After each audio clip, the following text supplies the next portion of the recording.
Jai Hind everyone, welcome you all to Force Defense Academy. Today in this video we will talk about Transgender Persons Amendment Bill.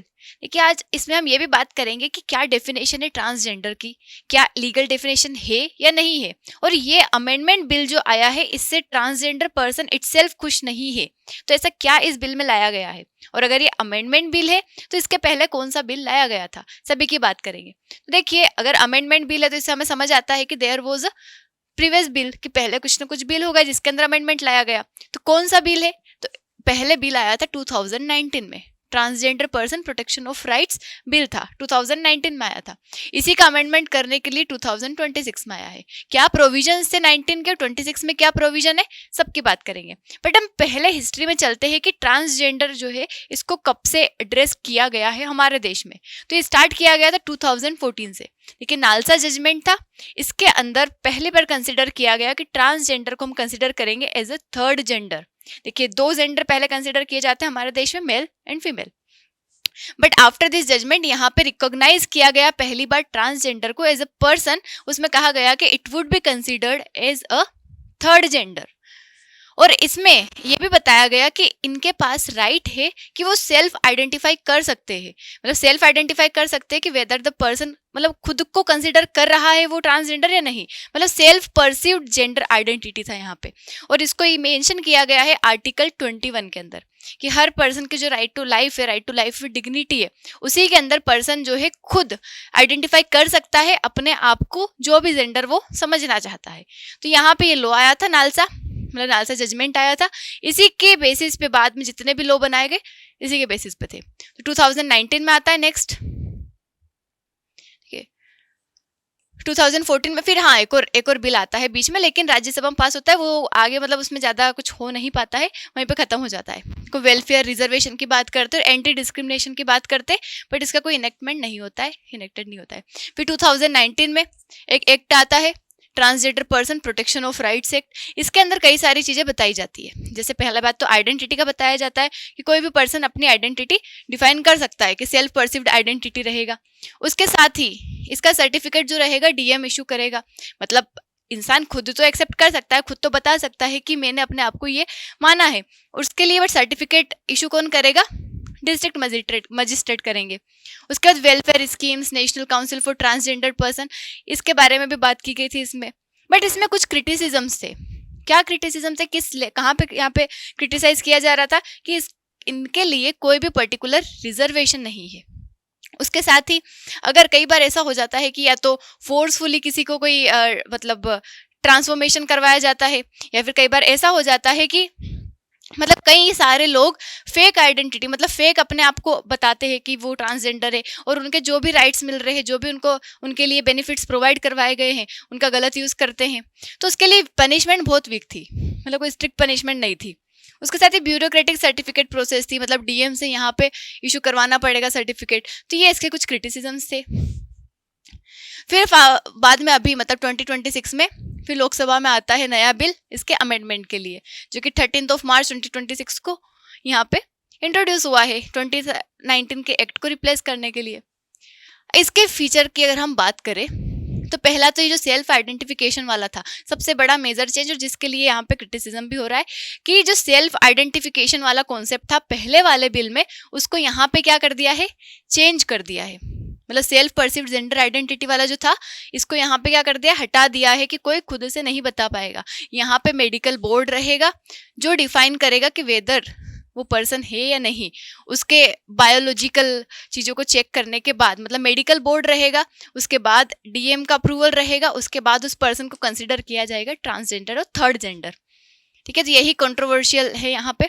उसके साथ ही transgender person की नई definition, पहले एक wide definition थी कि कोई भी अपने आप को बता सकता है, बट यहाँ पे इस चीज़ को छोटा कर दिया, कोई भी नहीं बता सकता। मतलब हिजरा, किन्नर, अरावनी, इंटरसेक्स पर्सन और बायोलॉजिकल वेरिएशन वाले पर्सन ही इसमें इंक्लूड रहेंगे। बाकी ऐसे पीपल जो खुद से परसेप्शन है उनका, मतलब खुद को परसीव कर रहे हैं वो, उन सभी को यहाँ से हटा दिया गया है। मतलब पर्टिकुलर मेडिकल बोर्ड डीएम के बाद अप्रूवल के बाद ही उनको माना जाएगा। तो इसलिए यहाँ पे अब क्या हो गया, इसकी डेफिनेशन नैरो हो गई, छोटी हो गई कि कुछ ही लोग कर पाएंगे, हर कोई नहीं बता पाएगा। उसके बाद मेडिकल वेरिफिकेशन, ये कंपलसरी कर दिया गया है यहाँ पे, और साथ ही रिकमेंडेशन, मतलब ये ज़रूरी है यहाँ पे, इसके बिना किसी को नहीं माना जाएगा। उसके बाद डीएम का रोल, जब डीएम इशू करेगा सर्टिफिकेट, उसके बाद ही मतलब यहाँ पे क्या होगा, मेडिकल अप्रूवल के बाद, मेडिकल अप्रूवल होगा, डीएम का सर्टिफिकेट मिलेगा, उसके बाद ही किसी पर्सन को थर्ड जेंडर कंसिडर किया जाएगा। पहले क्या था, सिर्फ सेल्फ डिक्लेरेशन के बेसिस पे हो जाता था। उसके बाद फोर्स जेंडर विक्टिम को भी इसमें इंक्लूड किया गया है, जो कि पिछले वाले प्रोविजन में नहीं था। मतलब फोर्स अगर कोई कैस्ट्रेशन किया जाता है, मतलब फोर्सफुली किसी को चेंज किया जाता है, कन्वर्ट किया जाता है, हार्मोनल कोएर्शन किया करवाया जाता है, किसी को बनाया जाता है थर्ड जेंडर, तो उनको भी इसमें इंक्लूड किया गया है। साथ ही स्ट्रॉन्ग पनिशमेंट रहेगी अगर फोर्स बेकिंग करवाया किसी से, बॉन्डेड लेबर एक्सप्लोटेशन, मतलब अगर किसी थर्ड जेंडर का एक्सप्लोटेशन होता है, जबरदस्ती उनसे भीख मंगवाना, फोर्स लेबर, बॉन्डेड लेबर जैसे काम करवाना, अगर ऐसा कुछ होता है तो उसके लिए स्ट्रॉन्ग पनिशमेंट यहाँ पे मेंशन की गई है। तो ये कुछ मेजर चेंजेस है जो इस बिल में लाए गए हैं। ठीक है, अब अमेंडमेंट की जरूरत पड़ी क्यों, ये भी देख लेते हम। ताकि ये जो है यहाँ पे क्या होता था कि कुछ लोग जो है इसके बेनिफिट्स का मिसयूज कर रहे थे, जैसे कि वेलफेयर स्कीम्स जो उनको मिलती है और आने वाले टाइम पे हो सकता है रिजर्वेशन रहे, तो उसका क्या हो रहा था, यहाँ पे मिसयूज होने की पॉसिबिलिटी थी, इसीलिए इसका यहाँ पे क्रिटिसिज्म हो रहा था। साथ ही एक क्लियर डेफिनेशन नहीं थी, एक बड़ी डेफिनेशन थी, ब्रॉड थी, कोई भी अपने आप को थर्ड जेंडर बता सकता था, तो इसलिए यहाँ पे नई डेफिनेशन लाई गई, उसको ब्रॉड को यहाँ पे नेरो बनाया गया। साथ ही बेटर टारगेटिंग ऑफ स्कीम्स, मतलब ensure benefits reach genuine beneficiaries, मतलब एक्चुअल में जो जेन्युइन पर्सन है उसके पास ही बेनिफिट्स पहुंचना चाहिए, जो पहले नहीं हो पा रहा था। उसके साथ ही लीगल क्लैरिटी रहेगी, मतलब यहाँ पे जो लीगल इतना उन्होंने मेडिकल बोर्ड बनाना, उसके बाद डीएम का अथॉरिटी, मतलब वहाँ पे सर्टिफिकेशन मिलना, तो उससे लीगल कर दिया है सर्टिफिकेशन प्रोसेस, ताकि कोई भी पर्सन ऐसे ही बेनिफिट्स ना ले ले। तो कुछ क्रिटिसिज्म से इसलिए नए बिल की रिक्वायरमेंट लगी, मतलब क्यों अमेंडमेंट जरूरी था, ये सारी चीजें थी। फिर और भी कुछ क्रिटिसिज्म्स थे, जैसे कि मतलब अभी वाले बिल के, कि अभी जो 2026 में आया है, इसके अभी क्या क्रिटिसिज्म है, क्यों लोग यहाँ पे प्रोटेस्ट कर रहे हैं, क्यों इसके अगेंस्ट जा रहे हैं। तो इसमें देखिए बात यह है कि जो नालसा में बताया गया था सेल्फ आइडेंटिफिकेशन वाला कॉन्सेप्ट, उसको यहाँ पे एक्सेप्ट नहीं कर रहे हैं।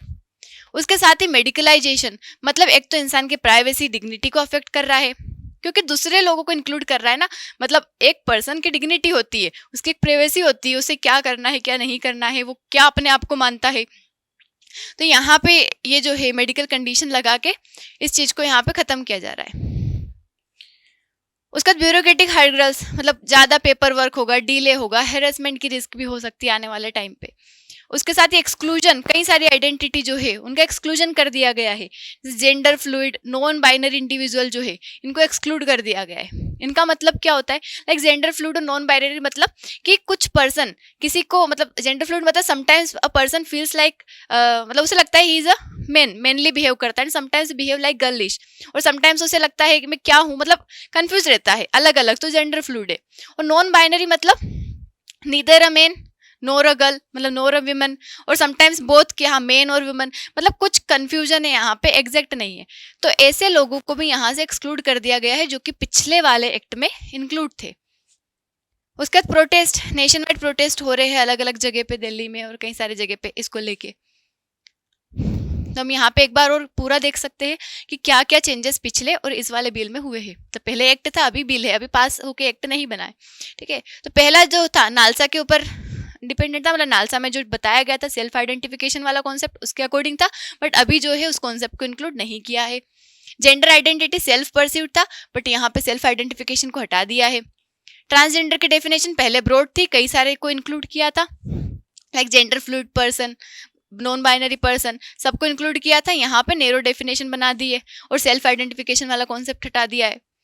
सर्टिफिकेशन, पहले डीएम जो था सेल्फ डिक्लेरेशन के बाद मतलब सिर्फ एक सर्टिफिकेट इशू करना रहता था, यहाँ पे सेल्फ डिक्लेरेशन वाला तो हटा ही दिया, साथ में मेडिकल बोर्ड और डीएम का अप्रूवल लगेगा। उसके बाद मेडिकल अथॉरिटी, ये पहले जरूरी नहीं था, अभी यहाँ पे कंपलसरी कर दिया गया है।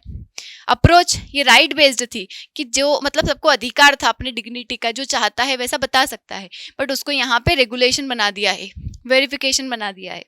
रिकॉग्निशन ऑफ आइडेंटिटी, ये इंसान का राइट था, यहाँ पे स्टेट को बता दिया है कि स्टेट ही इसको डिसाइड कर पाएगा। साथ ही कम्युनिटी, यहाँ पे hijra, kinnar, non binary, gender, fluid सबको इंक्लूड किया था, बट यहाँ पे इसको लिमिटेड कर दिया है। सिर्फ डिपेंड करेगा कि कुछ मतलब बायोलॉजिकल ट्रेडिशनल कैटेगरीज जो है हमारे देश में उसको ही इंक्लूड किया जाएगा।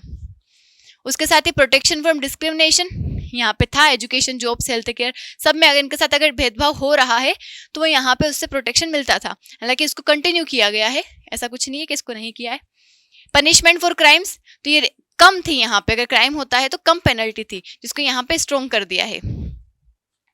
नई एडिशन क्या किया, कोई स्पेसिफिक मेंशन नहीं था यहाँ पे फोर्स, जेंडर, कोएर्शन, विक्टिम का, बट यहाँ पे उनको भी इंक्लूड किया गया कि अगर फोर्स कैस्ट्रेशन होता है, उसके साथ ही हार्मोनल कोएर्शन होता है, उसको भी इंक्लूड किया है। Ease of access to rights पहले इजी था क्योंकि सेल्फ डिक्लेरेशन था, अब हार्ड कर दिया है, मेडिकल को भी इंक्लूड कर दिया यहाँ पे। पहले क्रिटिसिज्म क्या थे कि इन्फोर्समेंट सही से नहीं था, ना ही कोई रिजर्वेशन था, और अब क्रिटिसिज्म ये है कि डिग्निटी को वॉयलेट कर रहा है, प्रिवेसी को वॉयलेट कर रहा है, सेल्फ आइडेंटिटी के राइट्स नहीं मिल पा रहे हैं। साथ ही गवर्नमेंट का जस्टिफिकेशन पहले क्या था कि वेलफेयर और इंक्लूजन के लिए बनाया गया है, अब क्या है कि मिसयूज को प्रिवेंट, मतलब जो मिसयूज हो रहा है उसे बचाने के लिए, साथ ही जेन्युइन बेनिफिशियरीज तक ही फायदा पहुंचे उसके लिए इन्होंने बनाया है। ये जो था प्रोग्रेसिव तो था बट इनकम्प्लीट था, पूरी तरीके से इंप्लीमेंट नहीं हो पाया। अभी जो है कंट्रोल्ड है बट अभी ये कंट्रोवर्शियल बन चुका है। ठीक है, तो यही है पूरा ट्रांसजेंडर का अमेंडमेंट बिल। इसका अमेंडमेंट का सिग्निफिकेंस देखें तो पॉजिटिव यही है कि लीगल फ्रेमवर्क आ जाएगा, अच्छा एक आइडेंटिफिकेशन सिस्टम बना दिया इन्होंने, और फोर्स एक्सप्लोइटेशन को भी खत्म कर दिया। बट वही नेगेटिव चीजें क्या बता रहा है यहाँ पे कि शिफ्ट हो जाएगा राइट बेस्ड से रेगुलेशन बेस्ड अप्रोच की तरफ। ये रिड्यूस कर सकता है राइट्स, मतलब सबको राइट नहीं ना मिले ऐसा बना रहा है ये। साथ ही रेस करता है ह्यूमन राइट्स के कंसर्न, तो ये यहाँ पे इसके क्रिटिसिजम्स आए हुए हैं। तो इसका स्टेटस अगर हम देखें तो लोकसभा में इंट्रोड्यूस हुआ है मार्च में, करंटली अभी ये कंसिडरेशन में है, अभी कोई पास होकर लॉ नहीं बना है, पॉलिटिकल डिबेट चल रही है, कई सारे लोग इसका अपोजिशन कर रहे हैं, अपोजिट इसके मतलब जा रहे हैं, कई सारे अलग अलग क्रिटिसिज्म आ रहे हैं, धरने प्रदर्शन हो रहे हैं, मतलब प्रोटेस्ट कर रहे हैं कई सारे ट्रांसजेंडर्स, तो ये भी चल रहा है। But this is all about bill. I hope आपको समझ आया होगा क्या है इसके अंदर, कैसा है। अगर अच्छा लगा है तो लाइक शेयर सब्सक्राइब जरूर करना है। Thank you so much. जय हिंद।